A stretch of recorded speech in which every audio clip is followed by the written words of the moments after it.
The lawsuit papers landed on my doorstep the same morning.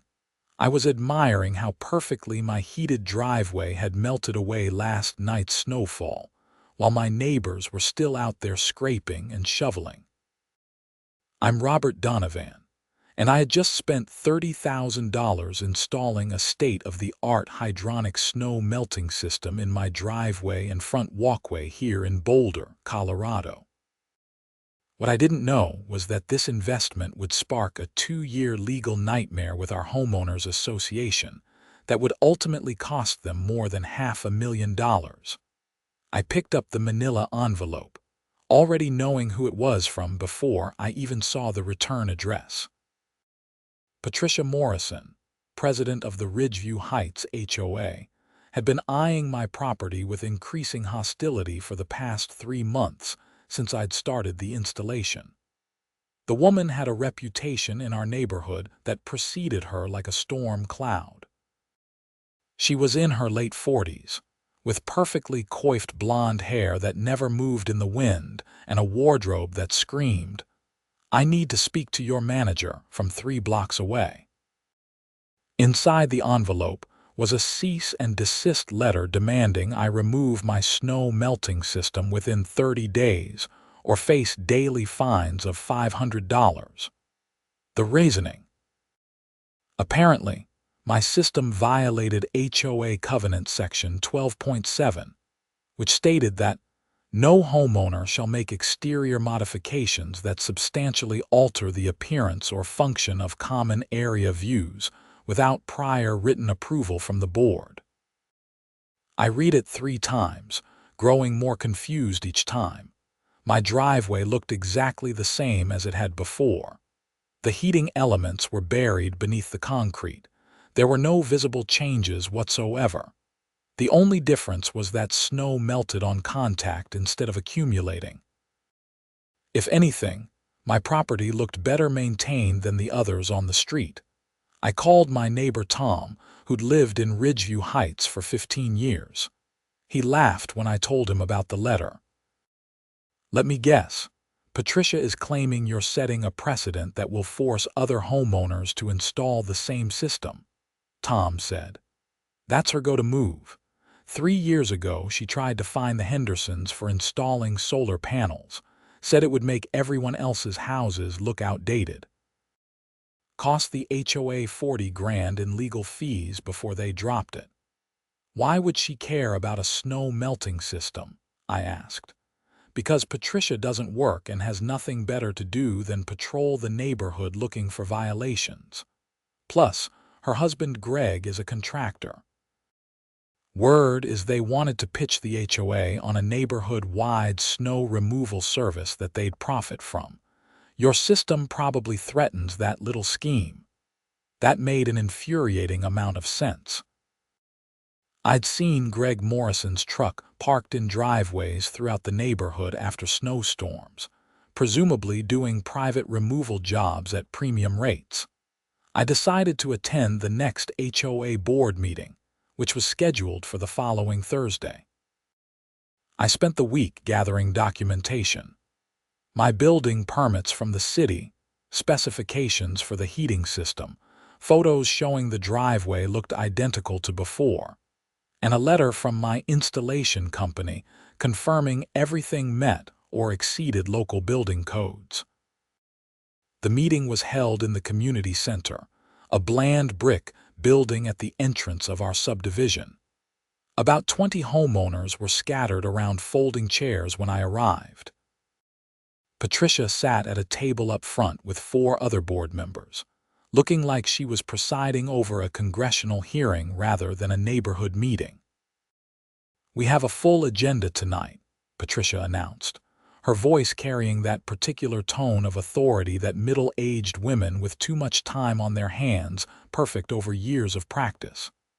"But first, we need to address a serious covenant violation by one of our residents." Every head in the room turned to look at me. I felt my face flush with embarrassment and anger. "Mr. Donovan has installed an unauthorized heating system in his driveway," Patricia continued, projecting photos onto a screen behind her. They were pictures of my house taken from the street, zoomed in unnecessarily close. This system operates continuously during winter months, consuming excessive energy and creating a safety hazard for the neighborhood. That's not accurate, I said, standing up. The system only activates when temperatures drop below freezing and moisture is detected. It's more efficient than most home heating systems. You did not receive board approval, Patricia shot back. That's the issue, Mr. Donovan. We have rules for a reason. If everyone just did whatever they wanted, this neighborhood would descend into chaos. I have all my city permits, I said, holding up my folder. I followed every regulation. There's nothing in the HOA covenants that specifically prohibits underground heating systems. Section 12.7, Patricia said smugly. Exterior modifications require approval. My driveway looks exactly the same. There are no exterior modifications. A man I didn't recognize raised his hand. Patricia ignored him, but he spoke anyway. I'm actually curious about Mr. Donovan's system. My wife and I are tired of shoveling. How much did it cost? That's not relevant to this discussion, Patricia snapped. The board has voted to impose fines until the system is removed or receives retroactive approval, which requires a unanimous board vote. Then let's vote, I said. I'm requesting approval right now. Patricia smiled in a way that told me exactly how this was going to go. All in favor of approving Mr. Donovan's system. No hands went up. Not one. Motion denied. You have 30 days to remove the system or begin accruing daily fines. I walked out of that meeting knowing I needed a lawyer. The next morning, I contacted Richard Chen, an attorney who specialized in HOA disputes. His office was in downtown Boulder, in one of those modern buildings with too much glass and not enough privacy. Your case is interesting, Richard said after reviewing my documents. The HOA is on shaky ground. Your system doesn't violate any explicit covenant, and you have all necessary municipal permits. However, HOA boards have broad discretion, and judges are often reluctant to override them unless there's clear evidence of misconduct or arbitrary enforcement. So what do? I asked. We respond to their lawsuit with a countersuit. We argue that the HOA is selectively enforcing vague covenants, that their interpretation of Section 12.7 is overly broad, and that they're acting in bad faith. We'll also request attorney's fees under Colorado's HOA statutes, which allow prevailing parties to recover costs in cases of frivolous or bad faith litigation. This is insane, I muttered. All I wanted was to not shovel snow. Richard leaned back in his chair. Welcome to HOA law. It's one of the most contentious areas of property rights in America.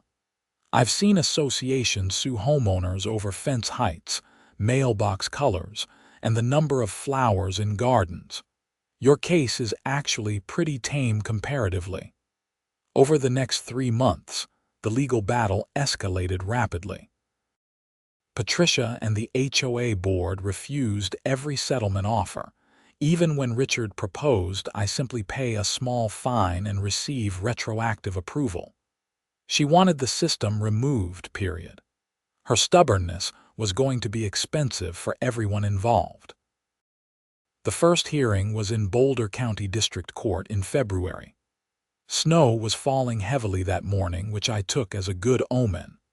Judge Margaret Sawyer, a sharp-eyed woman in her 60s, listened patiently as both sides presented their arguments. The HOA's attorney, a pompous guy named Dennis Crawford, argued that my system created an aesthetic and functional disparity in the neighborhood that could lead to decreased property values and mandatory upgrades for other residents. Your Honor, if we allow one homeowner to install heated driveways, others may feel pressured to follow suit, Dennis argued. This could cost residents tens of thousands of dollars each, creating financial hardship and resentment within the community. When it was Richard's turn, he systematically dismantled their argument. Your Honor, the HOA presents no evidence that property values have decreased. In fact, innovative home improvements typically increase values. They cite no covenant that specifically prohibits heating systems. Their interpretation of Section 12.7 is so broad, it would theoretically prohibit replacing light bulbs, since that modifies exterior illumination.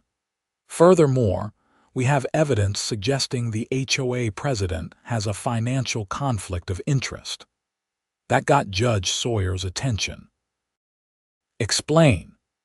Richard presented documentation showing that Greg Morrison, Patricia's husband, had invoiced over $40,000 in snow removal services to Ridgeview Heights residents over the past 2 winters.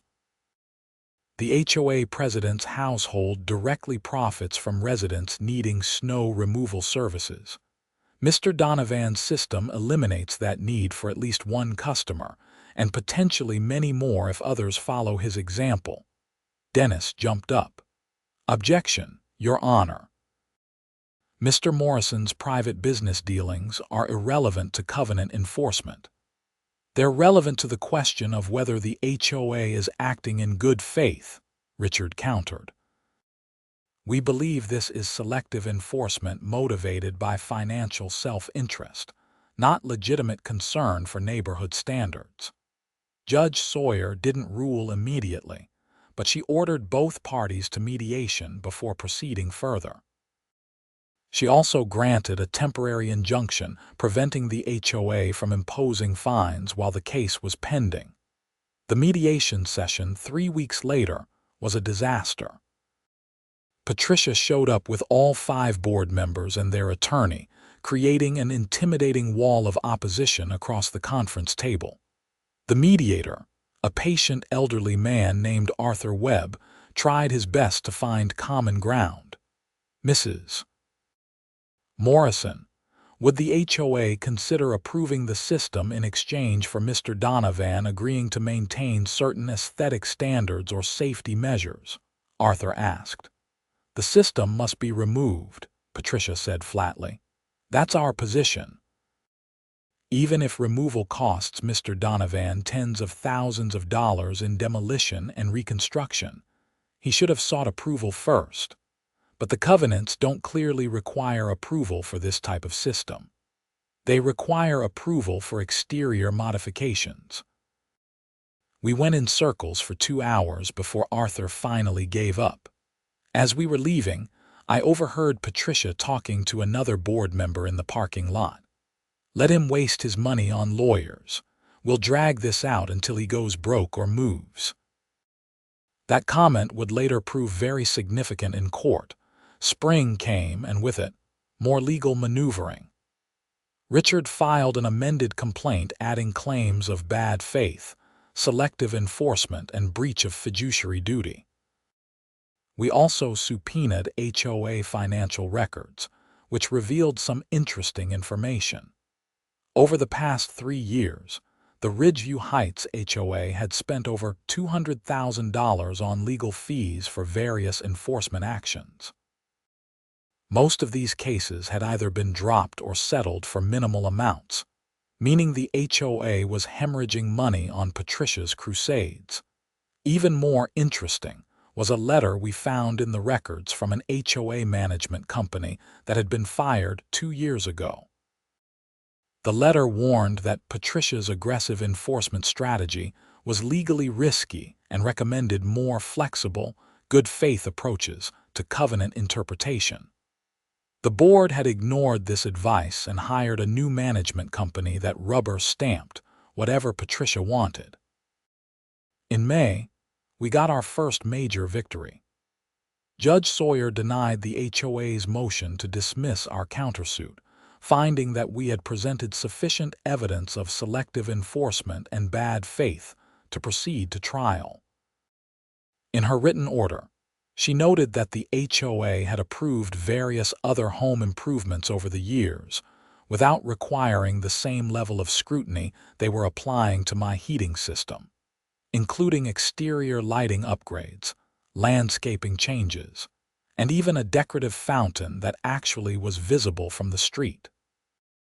Dennis Crawford tried to argue that those improvements were different, but the judge wasn't buying it.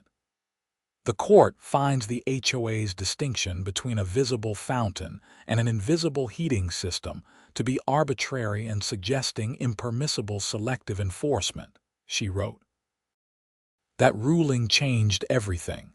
Suddenly, Dennis was calling Richard with settlement offers. The HOA would drop their demand for removal if I paid a $5,000 fine for failing to get pre-approval. Absolutely not, I told Richard. They've put me through hell for 9 months.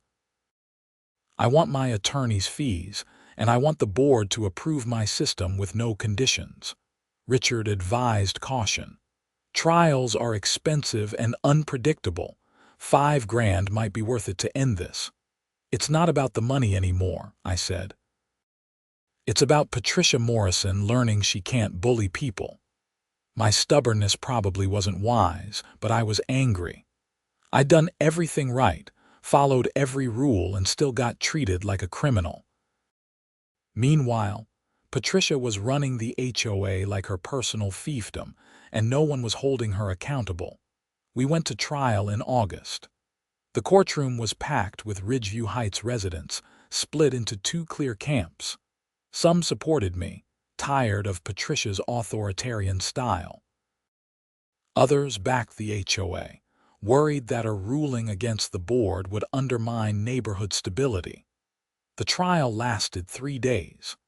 Dennis called various board members who testified about the importance of maintaining neighborhood standards and protecting property values. Their testimony was professional but hollow. Under cross-examination, Richard got each of them to admit they couldn't identify any specific harm my heating system had caused. The most dramatic moment came when Richard questioned Patricia directly. She took the stand wearing a navy blue suit and pearls, looking every bit the concerned community leader. "Mrs. Morrison, you're the HOA president, correct?" Richard began. "Yes, for 6 years. And your husband Greg runs a snow removal business. He's a contractor who offers various services, including snow removal. How much income has your household earned from snow removal services to Ridgeview Heights residents over the past 3 years? Dennis objected, but Judge Sawyer overruled him. This was the heart of our bad faith claim. Patricia shifted uncomfortably. "I don't track Greg's business income. According to tax returns you provided during discovery, your household earned approximately $115,000 from snow removal services over 3 winters. Is that accurate?" "I suppose so." "Did you disclose this financial interest when the board was voting on Mr. Donovan's heating system?" "It wasn't relevant." "You didn't think your household earning 6 figures from snow removal was relevant when deciding whether to approve a system that melts snow?" "Greg's business doesn't influence my HOA decisions, but you've consistently blocked Mr. Donovan's system while approving other home improvements. Why?" "Because his system sets a precedent that could pressure other homeowners to install similar systems, creating financial inequality in the neighborhood." Richard pounced on that. Financial inequality. "Isn't it true that you're concerned about financial impact on your household if multiple residents install systems that eliminate the need for snow removal services?" Patricia's face reddened. "That's not what I meant." "What did you mean?" "Some residents can't afford $30,000 heating systems. If heated driveways become an expectation, it creates pressure on those residents. But no one has suggested heated driveways should be required. Mr. Donovan simply wants permission to have one on his own property, which he paid for himself. Why does that create pressure on anyone else? Patricia didn't have a good answer. She stumbled through an explanation about neighborhood cohesion and shared values, but it was clear she was grasping at straws. Richard then played the recording from the mediation parking lot, where Patricia had said they'd drag things out until I went broke or moved. "That's not what I meant," Patricia protested when she heard her own words played back. "What did you mean when you said you'd drag things out until Mr. Donovan went broke or moved?" Richard asked. I was frustrated. It was a private conversation. A private conversation where you admitted your strategy was to use the HOA's resources to financially exhaust a homeowner who had done nothing wrong. Dennis objected again, but the damage was done. The jury had seen Patricia Morrison for what she really was: a petty tyrant using HOA authority to protect her family's business interests and punish a resident who dared to challenge her. I testified on the second day, walking the jury through the entire ordeal. I kept my emotions in check, sticking to facts, but I could see several jurors nodding sympathetically as I described the stress and expense of defending my right to improve my own property. On the third day, both sides gave closing arguments. Dennis tried to reframe the case as being about the principle of HOA authority and the importance of following proper procedures. Richard countered that this was about abuse of authority and selective enforcement, motivated by greed and spite. The jury deliberated for just 4 hours before returning with a verdict. They found in my favor on every claim: selective enforcement, bad faith, breach of fiduciary duty, and violation of Colorado's HOA statutes. They awarded me $83,000 in attorney's fees and costs, plus $15,000 in compensatory damages for emotional distress. But the real bomb came with the punitive damages. Colorado law allows punitive damages in cases of fraud, malice, or willful and wanton conduct. The jury found that Patricia and the board had acted with malice in pursuing their case against me, and they awarded me $200,000 in punitive damages. The courtroom erupted. Patricia turned white, while several other board members looked like they might be sick. Dennis immediately began preparing an appeal motion, but Judge Sawyer denied it from the bench. "The evidence clearly supported the jury's verdict," she said. The HOA board selectively enforced vague covenants to protect the financial interests of the president's household, then pursued litigation in bad faith when the homeowner challenged their authority. This is exactly the kind of misconduct that punitive damages are designed to punish and deter. The total judgment against the HOA was $298,000, plus interest. For a small neighborhood association with only 63 homes and annual dues of $1,200 per year, this was a catastrophic financial hit. Their insurance might cover some of it, but not the punitive damages, which by law must be paid by the wrongdoer directly. Word spread through Ridgeview Heights like wildfire. That evening, my phone rang nonstop with neighbors calling to congratulate me or ask questions about what this meant for the HOA. The consensus was clear. Patricia Morrison needed to go. An emergency HOA meeting was called for the following Saturday. I attended, curious to see how this would play out. The community center was standing room only, with at least 50 residents packed inside.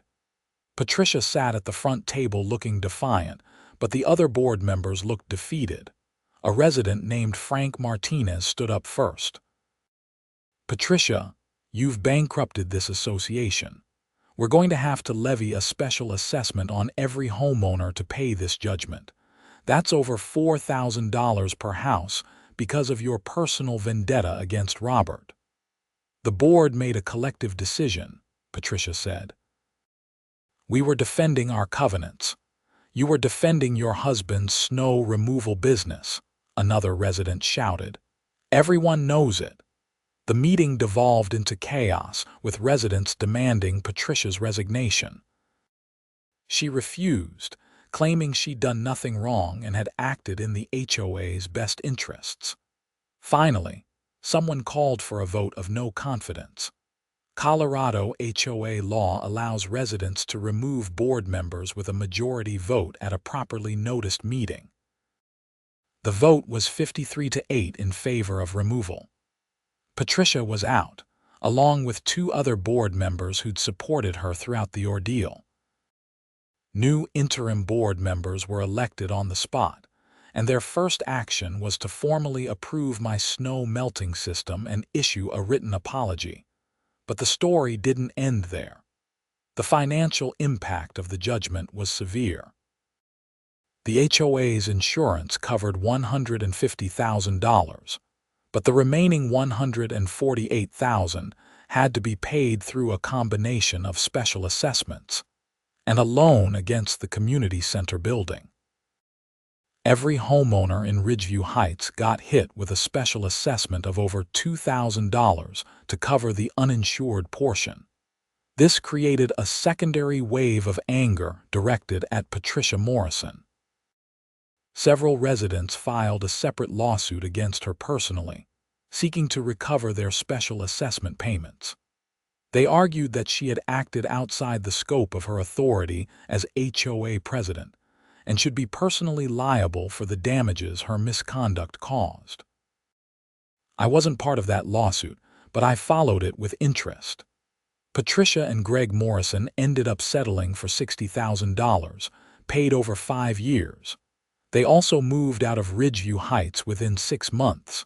The stress of being neighborhood pariahs was apparently too much. They sold their house at a loss because word of the lawsuit had spread, making their property undesirable to potential buyers who researched the neighborhood's HOA history. The new HOA board, led by a retired accountant named Susan, implemented sweeping reforms. They rewrote the covenants to be more specific and less subject to arbitrary interpretation. They created an appeals process for homeowners who disagreed with board decisions. They adopted a policy requiring board members to disclose any financial conflicts of interest. And they hired a professional HOA management company with a reputation for fair, reasonable enforcement. The special assessments, while painful, had an unexpected benefit. They forced residents to pay attention to HOA governance in a way they never had before. Meeting attendance increased dramatically. Board elections became competitive. People actually read the meeting minutes and financial reports. Ridgeview Heights became a model of good HOA governance, all because residents had learned the hard way what happens when you let petty tyrants run unchecked. As for me, I used part of my damage award to install solar panels and a battery storage system, further reducing my utility costs and environmental impact. This time, I got pre-approval from the new board, though they probably would have approved it anyway. The process took 1 meeting and 15 minutes of discussion. That's how it should have been with the snow melting system.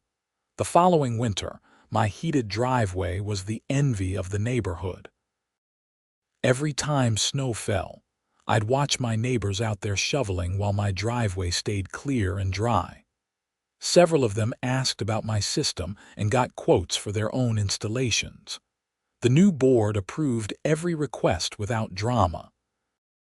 By the 3rd winter after the lawsuit, 12 homes in Ridgeview Heights had heated driveways. Greg Morrison's snow removal business lost a significant portion of its revenue, though I can't say I felt bad about that. Patricia's fear about setting a precedent had come true, but not in the catastrophic way she'd predicted. The neighborhood didn't descend into chaos. Property values didn't crash. If anything, Ridgeview Heights became more desirable because prospective buyers knew we had reasonable HOA governance. The legal precedent from my case ended up being significant beyond our little neighborhood. Richard Chen told me it had been cited in at least 15 other HOA disputes across Colorado, helping homeowners fight back against overreaching boards. The case stood for the principle that HOAs must enforce covenants in good faith, without selective application or hidden financial motives. I kept in touch with several residents who'd supported me during the ordeal. Tom, my neighbor who'd warned me about Patricia from the beginning, became a good friend. We'd have beers on his back porch and laugh about the whole absurd situation. "You know what the crazy part is?" Tom said one evening. "If Patricia had just approved your system from the start, none of this would have happened. She'd still be HOA president, Greg would still have his snow removal business, and the HOA would be $150,000 richer. Her stubbornness destroyed everything." He was right. Patricia's refusal to back down, even when it became clear she was wrong, had cost her dearly. It cost the HOA even more. And for what? Because she couldn't tolerate someone installing a heating system that was completely invisible and harmed no one. The experience taught me valuable lessons about property rights, HOA governance, and the importance of standing up to bullies. It would have been easier to just remove the system or pay the initial fine. But sometimes, taking the easy path just enables bad behavior to continue. By fighting back, I not only protected my own rights but improved the entire neighborhood's governance structure. I also learned that HOA disputes are rarely just about the stated issue. Patricia claimed to care about covenants and procedures, but she really cared about protecting her husband's income and maintaining her power. When you're dealing with an HOA conflict, look beneath the surface arguments to understand the real motivations. That's where you'll find the leverage you need. In the years since the lawsuit, I've been contacted by dozens of homeowners facing similar HOA disputes. Some reached out through Richard Chen's office, others found me through news articles about the case. I always gave them the same advice. Document everything, understand your covenants and state laws, and don't be afraid to stand up for your rights when you know you're right. I also warned them that fighting an HOA is expensive, stressful, and time-consuming. Even though I won, the process took 2 years of my life and caused considerable anxiety. I was lucky to have a strong case with clear evidence of bad faith and selective enforcement. Not everyone has such favorable facts on their side. The snow melting system itself has been flawless. The installation company, Alpine Heating Solutions, did an excellent job. The system uses a closed-loop hydronic design with a high-efficiency boiler. Sensors detect moisture and freezing temperatures, activating the system automatically. It typically runs 40 to 60 hours total per winter season, depending on snowfall. My natural gas bill increases about $70 per month during winter, but I save around $300 per year on snow removal services and eliminate the back-breaking labor of shoveling. More importantly, my driveway and walkways are always safe. No ice, no slipping, no liability risk if someone falls. As someone who's now in my 50s, that peace of mind is worth far more than the installation cost. I sometimes drive past Patricia and Greg Morrison's old house, now owned by a young couple with 2 kids. They installed a heated driveway their first winter there.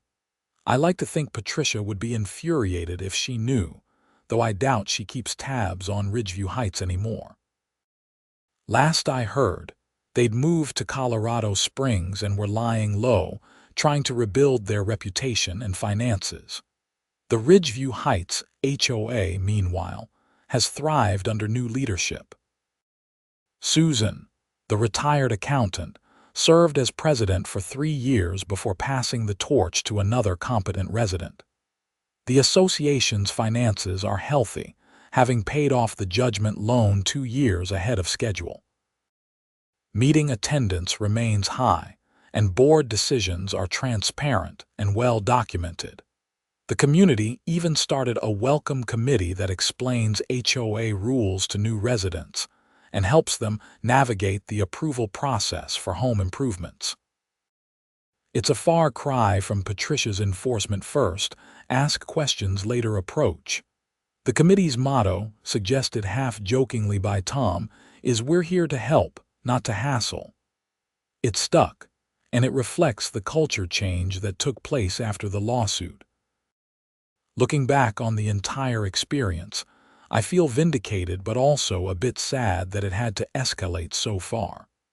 A simple approval at that first board meeting would have saved everyone time, money, and stress. But Patricia Morrison couldn't let go of her need for control, and she paid the ultimate price for that stubbornness. I've thought a lot about what drives people like Patricia. She wasn't evil or malicious in a criminal sense. She was just someone who'd found a small domain where she could exercise power, and she protected that power zealously when it was threatened. Her mistake was forgetting that HOA boards are supposed to serve homeowners, not rule over them. When you confuse authority with ownership, you end up in courtrooms defending the indefensible. The broader lesson applies beyond HOA disputes. Anytime someone with a little bit of power starts abusing it, whether in a neighborhood association, a local government, or a workplace, someone needs to stand up and say, "Enough."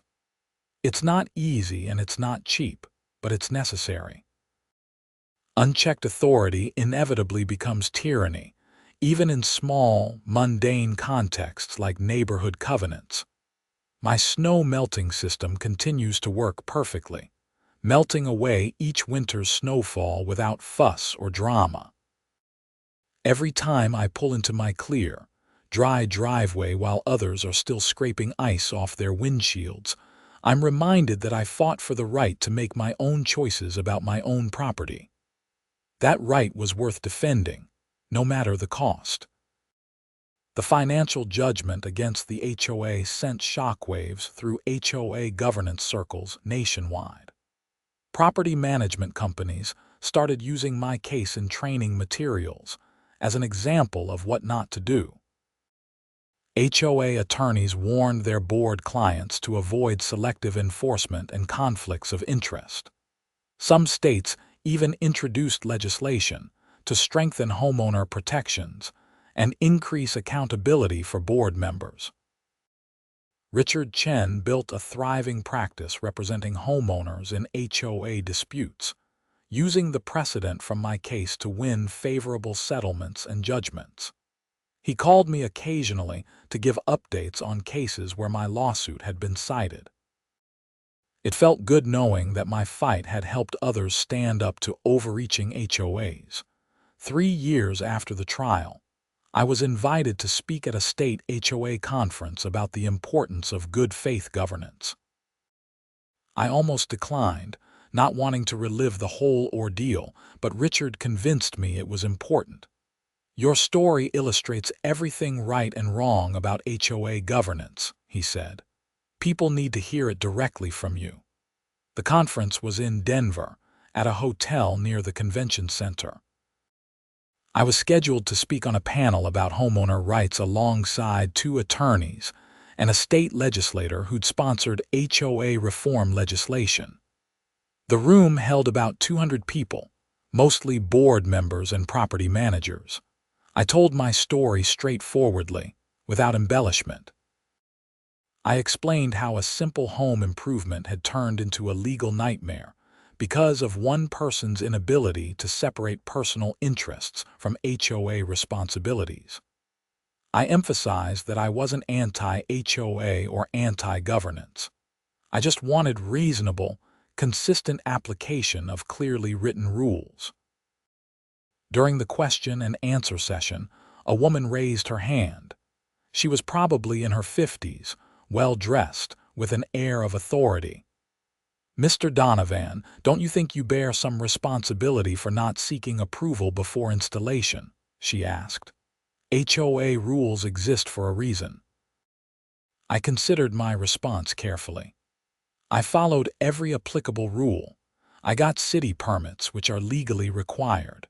The HOA covenant was vague about whether my system needed approval. I would have gladly sought approval if the rules had been clear, but they weren't. The bigger issue is that when I did request retroactive approval, the board refused for reasons that had nothing to do with legitimate neighborhood concerns and everything to do with protecting the president's financial interests.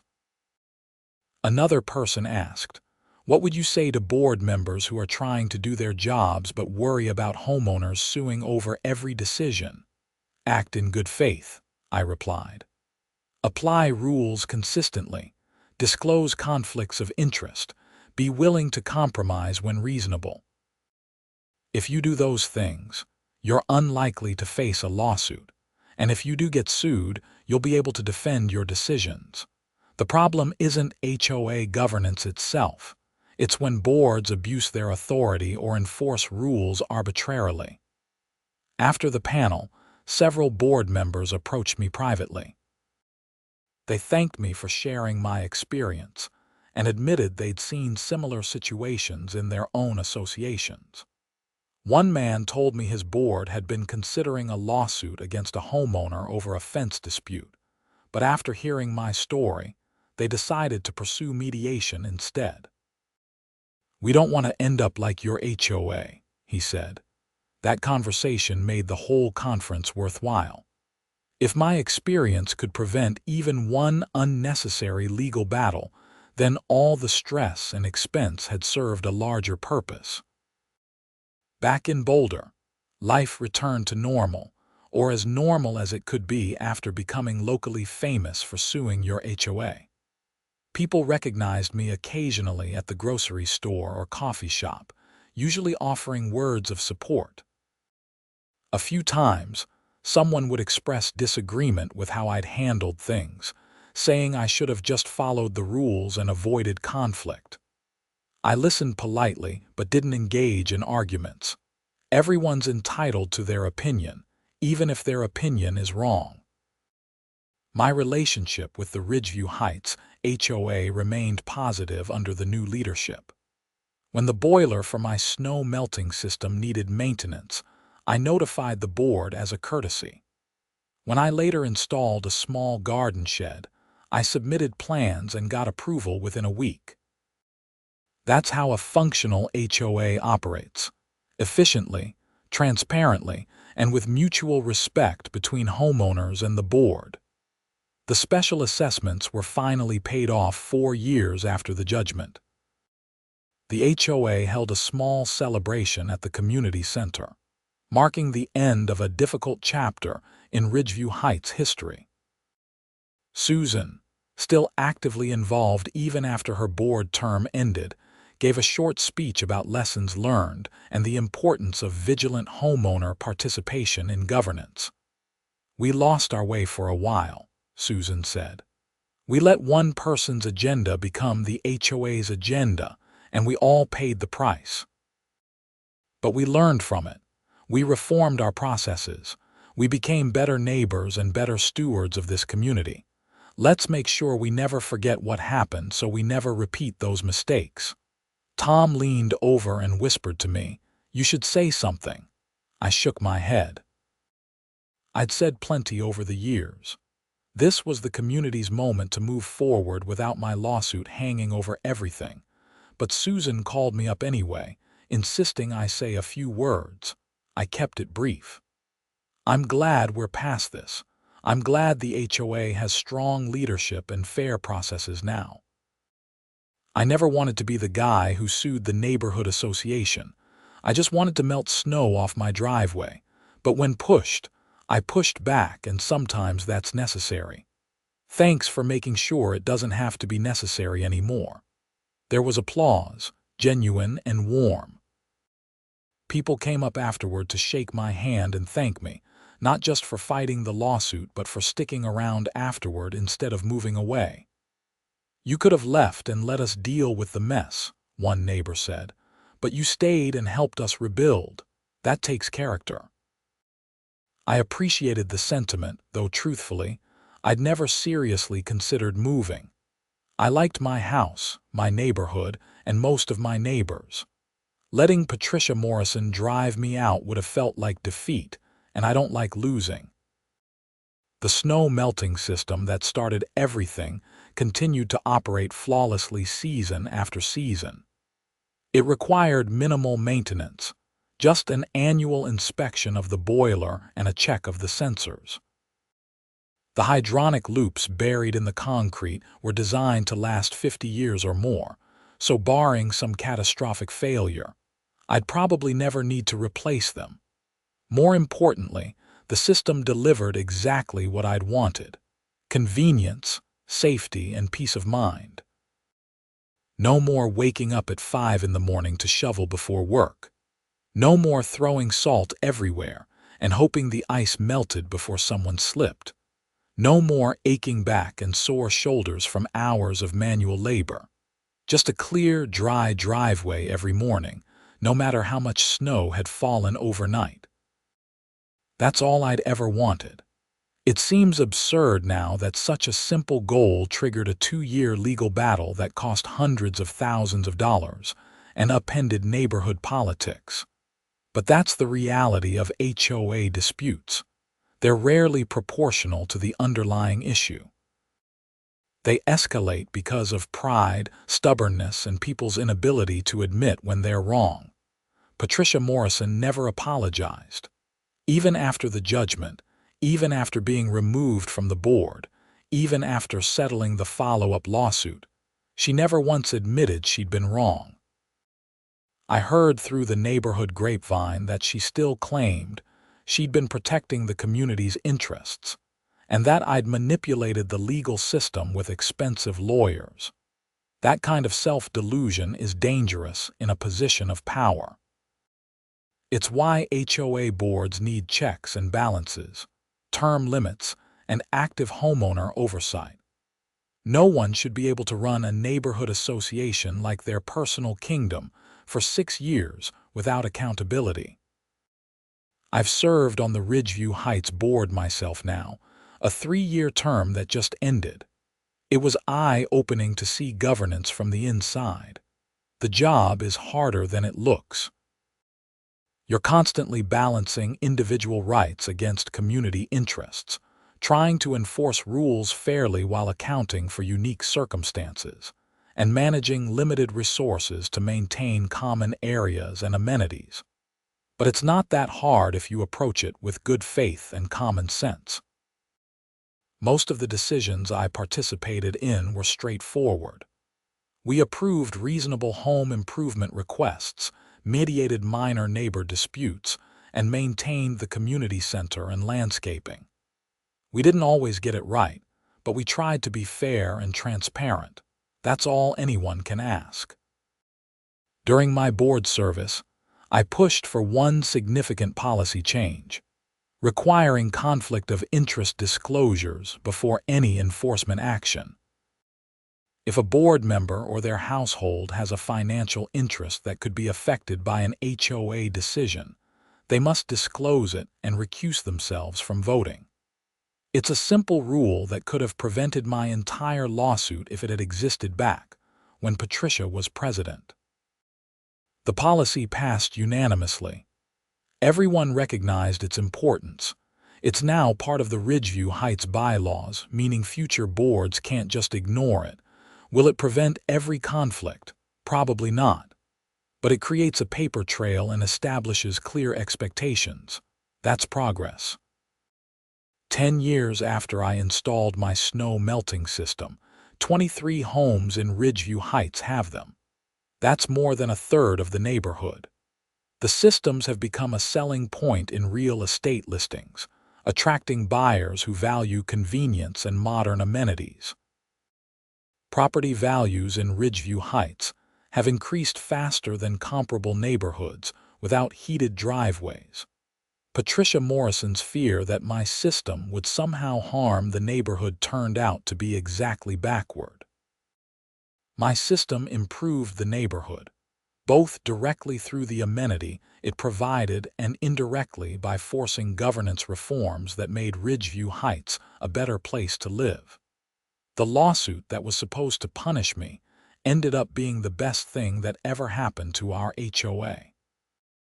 I still live in the same house, still enjoy my heated driveway every winter, and still remember the absurdity of being sued for improving my own property.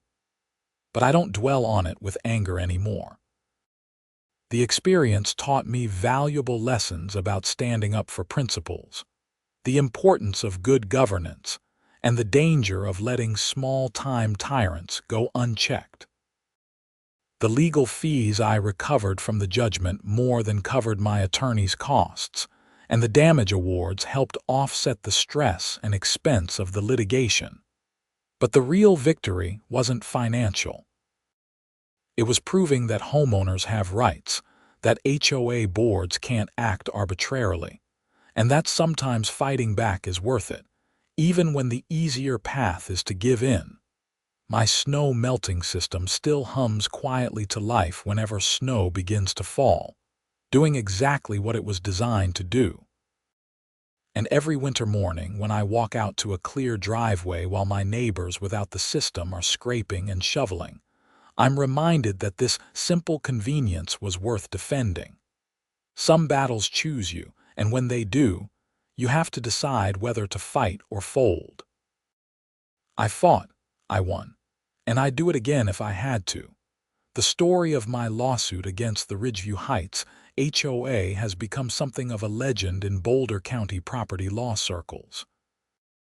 New residents moving into our neighborhood often hear about it during the welcome process, usually framed as a cautionary tale about what happens when HOA boards abuse their authority. It's a reputation I'm oddly proud of, even though I never sought it. Life moves on, seasons change, and snow continues to fall each winter in Colorado. But in my driveway, that snow melts away within minutes of landing, leaving nothing but wet concrete that quickly dries. It's a small thing, really, in the grand scheme of life. But small things matter.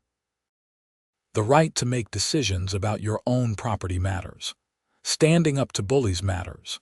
And holding people in power accountable matters, even when that power is just a neighborhood HOA board. That's my story. A simple home improvement project that turned into a legal battle. A legal battle that exposed corruption and conflicts of interest. And a judgment that reformed an entire HOA and created legal precedent, protecting homeowner rights across Colorado. It cost Patricia Morrison her position, her reputation, and a significant amount of money. It cost the HOA hundreds of thousands of dollars and required every homeowner to pay special assessments. But it also created lasting positive change and ensured that future homeowners in Ridgeview Heights would be treated fairly. Was it worth it? Absolutely. Would I do it differently knowing what I know now? Not a chance. Some fights are worth fighting, some principles are worth defending, and some tyrants need to be stood up to, regardless of the cost. My heated driveway is a daily reminder of that truth, and I wouldn't have it any other way.